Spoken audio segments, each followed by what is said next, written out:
Kids Info sur Panache FM. On est en démo, alors tu rush, c'est puis tu snake et moi je te cover derrière au snipe. Ok, mais je prenais SMG ou une AR? Go SMG, mais guerre j'y pense, que ça va coopérer, beside. Ok, on la win, faut juste que j'oublie pas le down. Mais qu'est-ce que vous racontez? On joue en ligne, rien de grave, on va tout vous expliquer. Bonjour chers auditeurs, nous sommes les élèves de 5e et 6e primaire de l'école de l'industrie à Seraing. Et nous allons vous parler aujourd'hui des jeux vidéo et de leur influence sur les personnes qui y jouent. Ils sont aujourd'hui plus grandioses que jamais.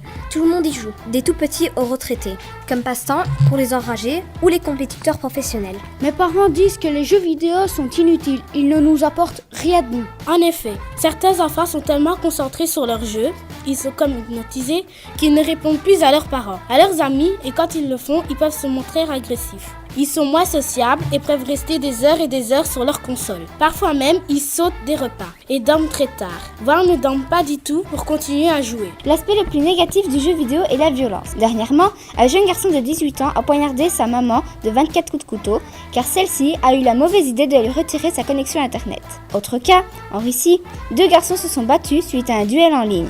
Un des jeunes, ayant perdu son match, a mortellement frappé l'autre avec une brique. Les enfants qui jouent à des jeux violents ne voient pas la violence qu'il y a dedans, donc la reproduisent à l'école en croyant que ce n'est qu'un jeu comme les autres. Celle-ci est banalisée. Les jeux vidéo n'ont donc que des points négatifs, il n'y a rien de positif à en retirer. Certaines recherches donnent à penser que les jeux vidéo permettent à la violence de se canaliser, de la cantonner dans un univers virtuel. Cela aurait des effets bénéfiques et empêcherait des débordements regrettables dans la vie réelle. Il y a aussi de nombreuses consignes à lire et à respecter, et donc à bien comprendre afin de réussir une mission, un objectif ou atteindre le niveau suivant. On devient également plus stratège, on a plus de réflexes, on apprend à lire une carte. Ils sont aussi bénéfiques grâce aux jeux éducatifs. Ils permettent de stimuler notre cerveau de manière positive. Tous les jeux ne sont pas violents et ne nuisent pas à notre santé. Mais comment cela se fait-il que tant de personnes y jouent? Dans l'univers virtuel, nos personnages sont fictifs. Ce que nous faisons n'a donc pas d'impact sur la vie réelle. Dans un jeu, on peut être différentes choses. Un animal, un tueur, un fou, un monstre, un adulte, un dieu même. Bref, quelqu'un de différent. On peut même créer son monde, son univers pour le modeler à sa façon. Dans d'autres, Call of Duty, GTA, on peut se promener avec des armes sur soi alors que dans la vraie vie on ne peut pas. On peut aussi voler de l'argent, des voitures, s'attaquer aux innocents.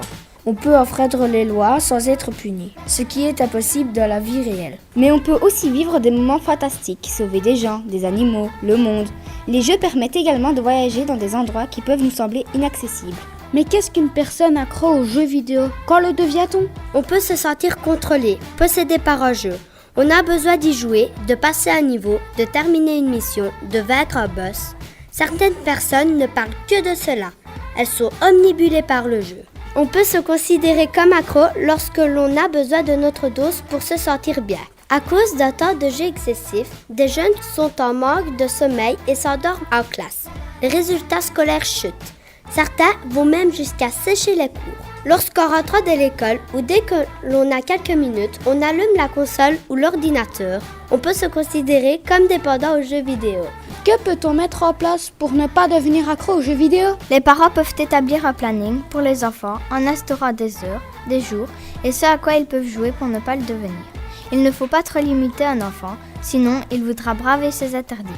Ne soyez pas trop strict sur la réglementation. Dans tous les jeux, même ceux destinés aux plus jeunes, se trouvent des logos qui donnent une indication sur le contenu du jeu. Par exemple, dans les Schtroumpfs, le symbole violence apparaît ainsi que le symbole 7 ans et plus. Un enfant de 7 ans aura déjà accès à de la violence dans un jeu qui est pour les jeunes.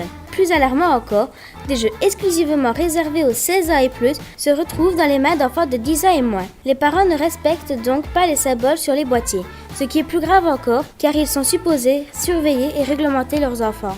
Les jeux vidéo ne sont donc pas à interdire, ils peuvent être bénéfiques, mais soyons toujours vigilants et attentifs tant au contenu qu'au temps à accorder à ceux-ci.